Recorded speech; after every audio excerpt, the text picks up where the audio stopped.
अस्सलाम वालेकुम स्टूडेंट। आज हम एक्सरसाइज 9.3 का क्वेश्चन नंबर 4 करेंगे। तो क्वेश्चन नंबर 4 में हमें 3 पॉइंट्स दिए हुए हैं, ओ, ए एंड बी। अब ये जो 3 पॉइंट्स हमें गिवन हैं, इसमें हमने ये फाइंड करना है कि ये 3 पॉइंट्स इन द प्लेन है। Find M1 and M2। हमने M1 एंड M2 फाइंड करना है। और M1 क्या है, M2 क्या है? ये है as mid point of line segment A B and O B respectively का मतलब है पहला जो ए बी है वो M1 के लिए है, दूसरा जो ओ बी है वो दूसरे M2 के लिए है। इस तरीके से तो हम यहाँ लिखेंगे कि M1 is the mid point of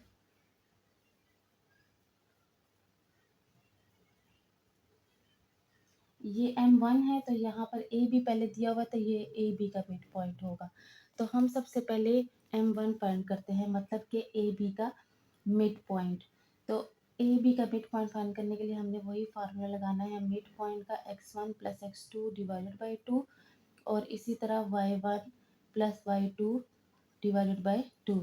अब यहाँ पर ए एंड बी की बात हो रही है, तो ये होगा 3 प्लस 3 डिवाइडेड बाई 2, और यहाँ होगा 0 प्लस 5 डिवाइडेड बाई 2। तो इससे हमारे पास आता है 6/2 और 5/2, जिसको सॉल्व करने से ये बन जाता है 3 एंड 2.5। ये हमारे पास M1 आ गया। अब हमने फाइंड करना है M2, और M2 जो है वो mid point of O B है। तो यहाँ हम लिखेंगे कि M2 is the mid point of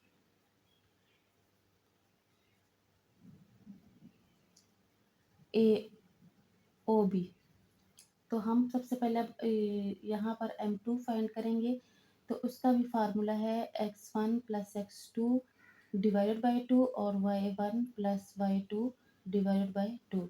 अब यहाँ पर हम किसकी बात कर रहे हैं, ओ बी की, तो यहाँ हम लिखेंगे ओ का पॉइंट और बी का, और इसी तरह 0 प्लस 5 डिवाइडेड बाई 2। तो इसको जब सॉल्व करेंगे तो ये बन जाएगा 3/2 और 5/2। जब इसको डिवाइड करेंगे तो ये बन जाएगा 1.5 और ये बन जाएगा 2.5। तो हमारे पास M1 and M2 find out हो गए हैं।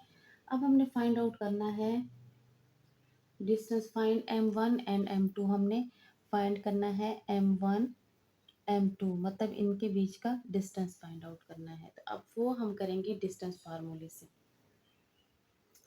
अब हमने M1 और M2 का डिस्टेंस फाइंड आउट करना है, तो हम इसको इस तरीके से लिखेंगे और यहाँ पर हम डिस्टेंस फार्मूला लगा लेंगे। असल में हमने इनका डिस्टेंस ही फाइंड करना था, जिसके लिए हमें M1 और M2 की ज़रूरत थी। पहले हमने M1 and M2 find out किया, अब हम distance formula easily find out कर सकते हैं। x2 माइनस x1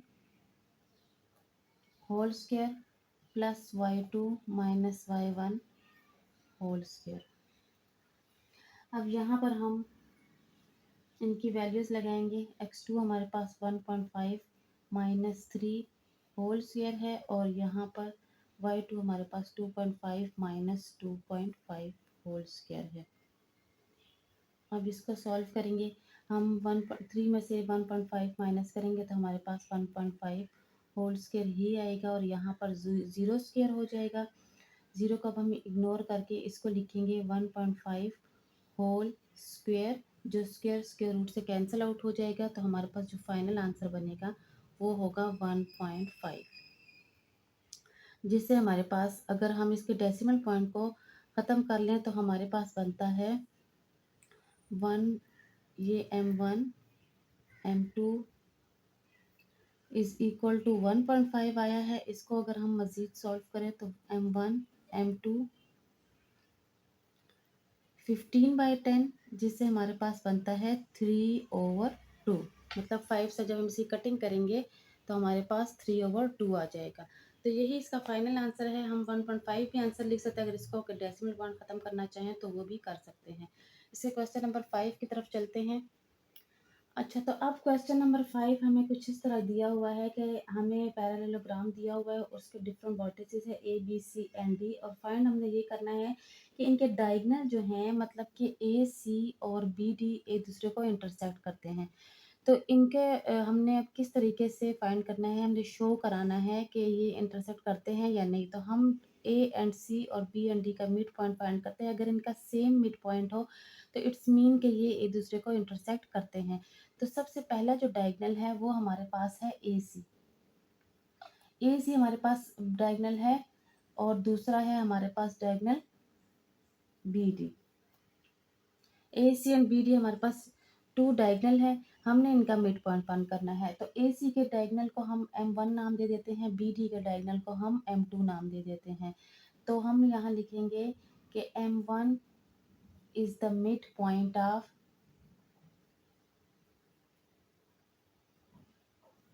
ए सी, इसका मिड पॉइंट है। तो हम M1 फाइंड आउट कर लेते हैं।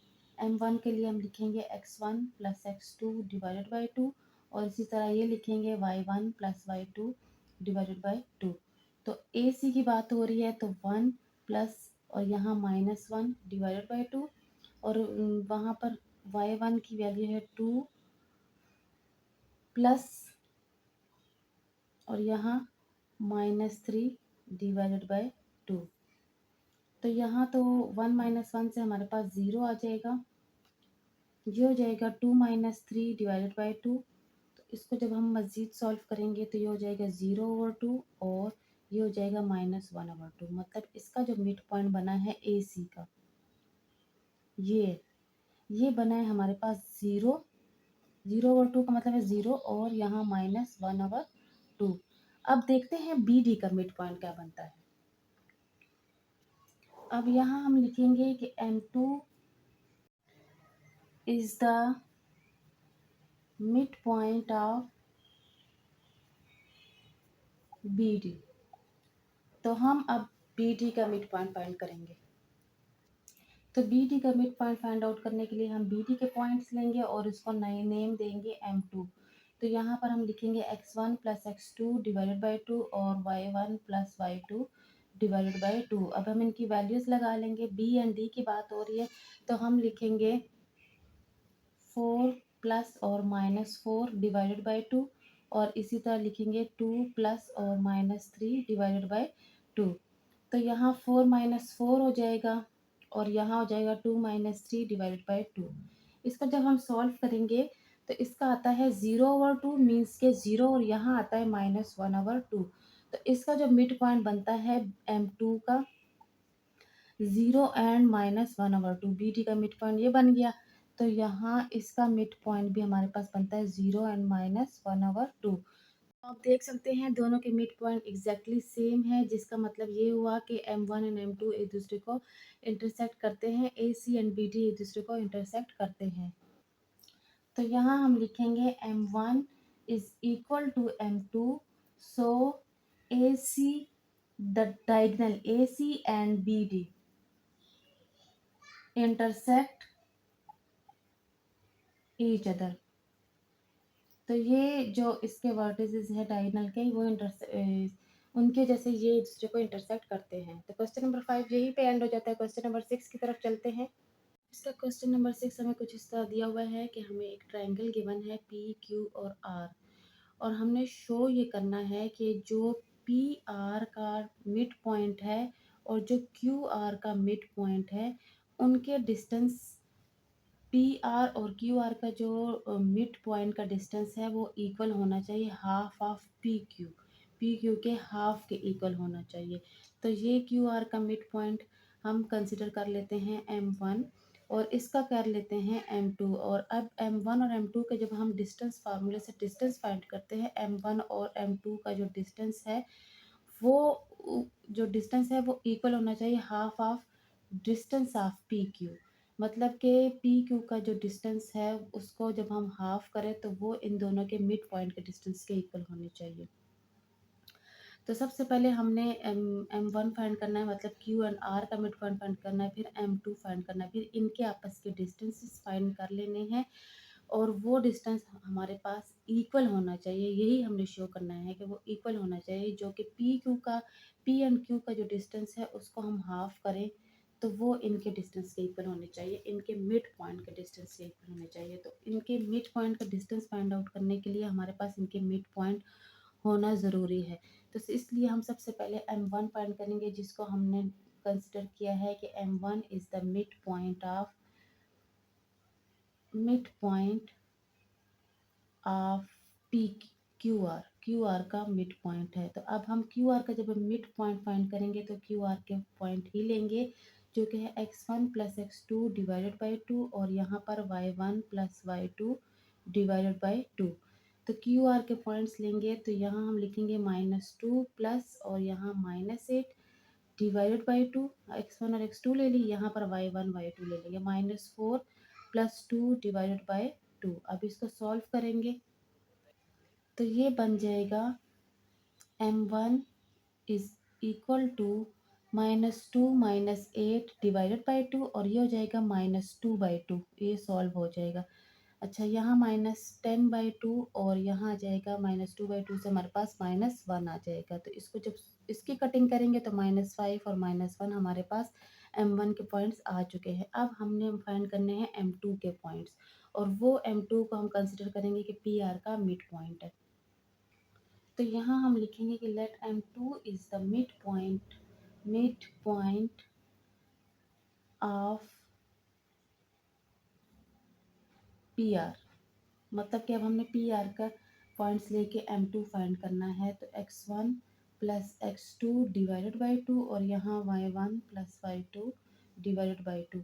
x1 और x2 हम लेंगे, P एंड R की बात हो रही है, तो ये होगा 4 प्लस और यहाँ -8 डिवाइडेड बाई 2 और ये हो जाएगा 6 प्लस 2 डिवाइडेड बाई 2। इसका y1 और ये y2 हो जाएगा। तो यहाँ आएगा -4 यहाँ पहले इसके डबल साइन को सिंगल बना लेते हैं।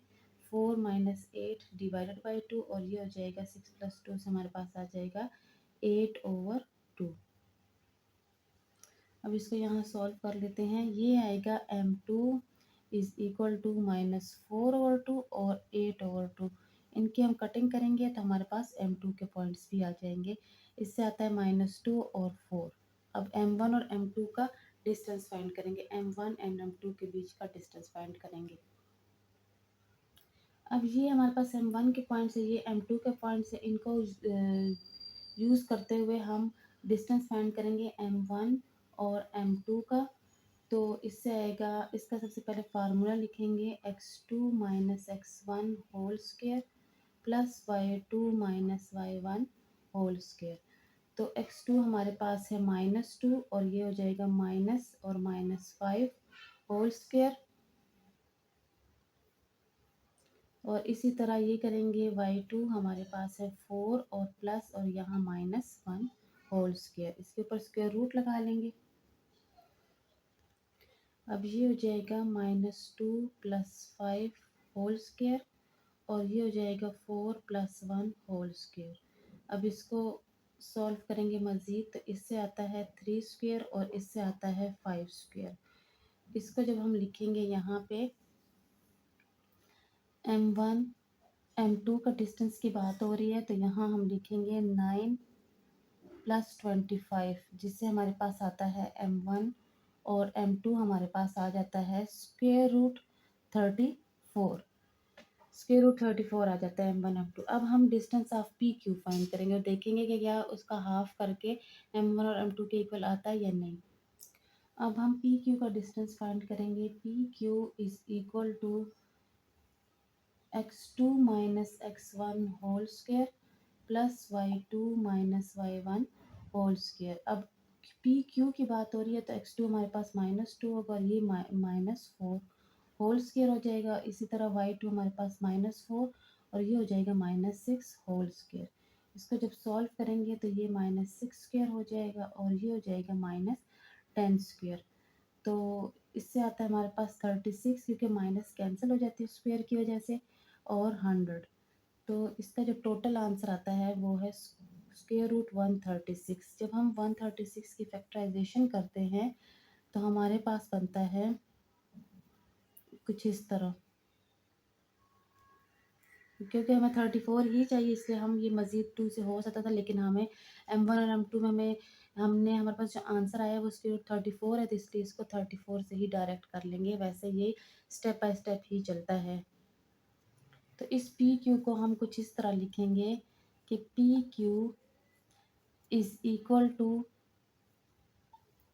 2 × 34। तो ये हो जाएगा 2² × 34 और ये स्क्वायर रूट से कैंसिल होकर 2 ऑफ 34 आ जाएगा पी क्यू का डिस्टेंस। अब हम कंपैरिजन करेंगे इनका। अब हमने शो ये कराना था कि इसका जो मिड पॉइंट है M1 और इसका जो मिड पॉइंट है M2, उन उसके डिस्टेंस जो है वो इक्वल है हाफ ऑफ पी क्यू के डिस्टेंस के। तो इसका हमारे पास आया था √34 और 1/2 और इसका आया था 2 ऑफ √34। जब हमने इसका डिस्टेंस फाइंड किया था तो वो 2 ऑफ √34 आया था। तो आप देख सकते हैं कि जब ये टू से कैंसिल हो जाता है तो ये एग्जैक्टली इक्वल आ जाता है √34 के। तो इसका मतलब ये हुआ कि इनके जो मिड पॉइंट का डिस्टेंस है वो इक्वल है हाफ ऑफ पी क्यू के। तो ये हमने शो कर लिया, ये एग्जैक्टली इक्वल आ गया। तो क्वेश्चन नंबर 6 यहीं पे एंड हो जाता है और 9.3 भी यहीं पे एंड हो जाती है। अब नेक्स्ट वीडियो में इंशाल्लाह हम न्यू लेक्चर के साथ आएंगे। तब तक के लिए अल्लाह हाफिज़।